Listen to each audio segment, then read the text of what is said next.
So the other day I was coming home from work and I left work. I get in my car, turn on the car, and all of a sudden I find myself in traffic. There was traffic coming home, so I'm listening to my music, just relaxing. When I noticed that the guy on my right side, on the lane to my right, is I don't know, looking at me, staring at me, and he seemed upset. So I have no idea what's going on in his mind. I keep moving on, and then I realize that the guy goes behind me and then moves to the lane towards my left, goes ahead of me, pulls back into my lane, brakes all of a sudden, and pulls the middle finger to me and his face, and he starts cursing at me. I would imagine that that's what he was doing. So as he's cursing at me and pulling the finger, all I'm thinking is, what is going on? So I didn't even have time to react. But if you've been through this experience, you know that once the feeling settles, you want to do the exact same thing to the person. So all I wanted to do was move fast enough through the traffic so I can go ahead of him and make the same thing to him. But in fractions of a second, I thought to myself, you know what? What will Jesus do in this situation? And honest to God, I reacted just as Jesus will do. I stayed quiet and mind my own business, didn't dignify with him, with giving him a response, and just moved on.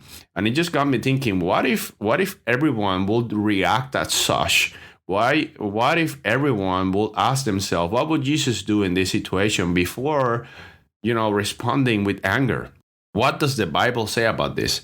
Let's talk about this in today's episode in Upside Down Talks with Never Far Enough.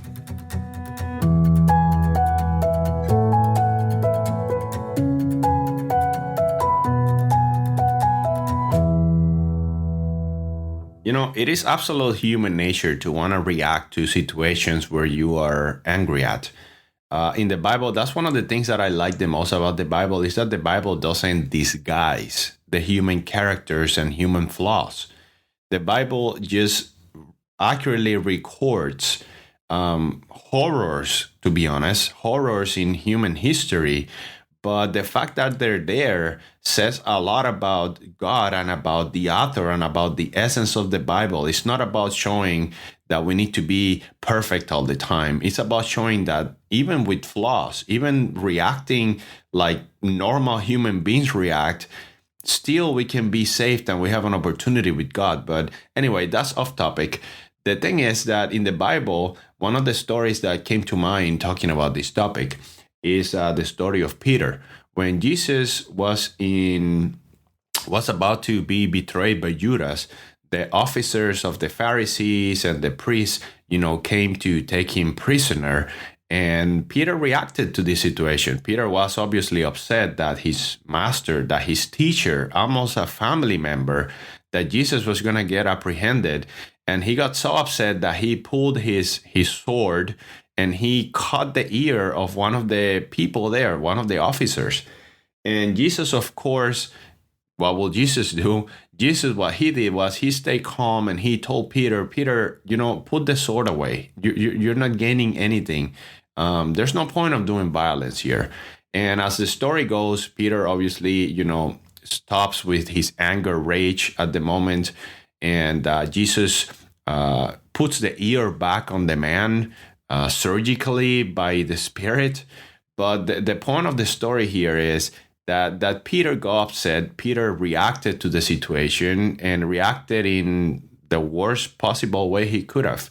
And of course, Jesus noticed this and asked him to please basically calm down. There was no point for Peter to react in such a way, because at the end of the day, everything that was happening according to God's plan. And that's something that Peter didn't seem to understand.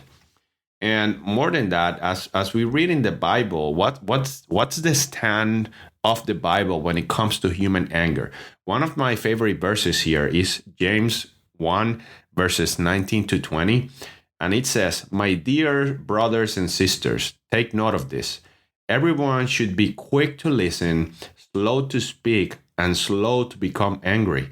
because human anger does not produce the righteousness that God desires.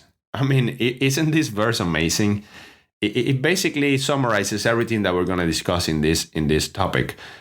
We need, as Christians, as representative of Jesus and Jesus' character here on earth, we need to be very mindful of how we are responding to situations that trigger our anger. It's very easy in my day-to-day life. It's very easy for me to get upset at my wife. I'm going to be completely transparent. My wife sometimes does things that immediately upset me, and I want to react to the situation. And if I were to actually react as my human nature wants to react every time that I come across one of these situations, we might not even be together, because we are emotion beings. We are beings prone to violence and aggression. It's just in our nature. But of course, I'm not gonna react like that to my wife. I love her a lot, and she's everything to me, and I want to treat her nice. But so if I were to react to my anger the way that my anger controls me, I might break that trust, and that's not what I want. So that's what Jesus is saying here. God is telling to us through the Bible, everyone should be just quick to listen and slow to speak and slow to become angry.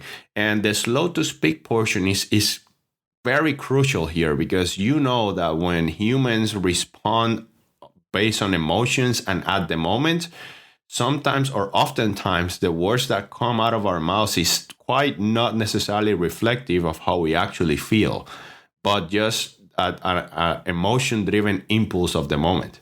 So it's very important to when we get angry, stop for a minute and think what is going on. What do I really want to say? And oftentimes the best response to being angry is to stay quiet and walk away. It's something that I have been practicing a lot. And my wife then accuses me that I'm ignoring her, but I've told her, babe, I rather not talk to you right now and walk away and cool down that react emotionally to the situation. And that's something that I'm not saying let's apply it at home. I'm saying let's apply it in all aspects of our life. There's another verse in 1 Peter chapter 3, verses 8 to 9. We read here, finally, all of you, be like-minded, be sympathetic, love one another, be compassionate and humble. Do not repay evil with evil or insult with insult. On the contrary, repay evil with blessing, because to this you were called, so that you may inherit a blessing. And this is something that, it might get even shared a lot in school and whatnot. You never do pay back bad with bad. You do good in lieu of bad. And this is something that is also very hard to sometimes do. But I guarantee you, when you respond like this, not only you feel better with yourself and with God, but you show a level of maturity that make people reflect. So next time that you're very upset, or you are about to respond very emotional to a situation, just think back, take a moment, breathe it in. Stay quiet if you need to stay quiet at the moment. And remember that it's always best to pay with good, to do good to others, despite of what others have done to us. And when we do this, we not only feel good with ourselves, we're not only honoring God, but we show people an example of what Jesus wants from us and what Jesus has done in us. And that is living the Christian lifestyle. Is every day be a little bit better than the previous day. And considering that in the pace that the world lives today, we are very prone to get angry several times a day. It's quite important to start learning today how to better manage anger. And something more, it will happen. You will be emotional at some point. You will say something that you regret. And that's okay. We're humans, and God even understands this. We just talked about Peter. He literally chopped someone's ear off, and Jesus still loved him. So even when we react emotionally and we might feel like we disappointed ourselves and God, know first that God understands, and second, that it is in our nature, and that is why we pray. That is why we look for God and ask Him to transform our character. And even beyond that, when that happens, take a minute to think about how could you do better next time.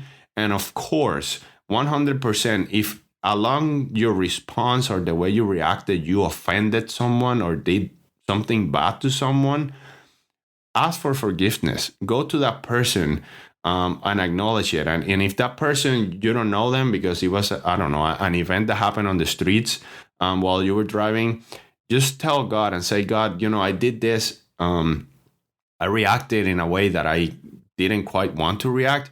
And I want to apologize. And I'm sorry. And God understands and God listens. That's the beauty of it, that the Christian journey, it's exactly that. It's a journey. It's a step-by-step improvement towards the likeness of Jesus. It's not a manual book that if you don't abide by it right from the start, you will be slapped by God. No, that's not how it works. It's a process. It's a transformation. The Christian life is a step-by-step process towards improvement with the help of God. I hope I hope you can relate to this topic. I certainly do, again, in my day-to-day. And remember, next time you get upset, next time you feel like responding emotionally to a situation, take a minute, think, and never pay evil with evil, but always do good and show what will Jesus do in the situation.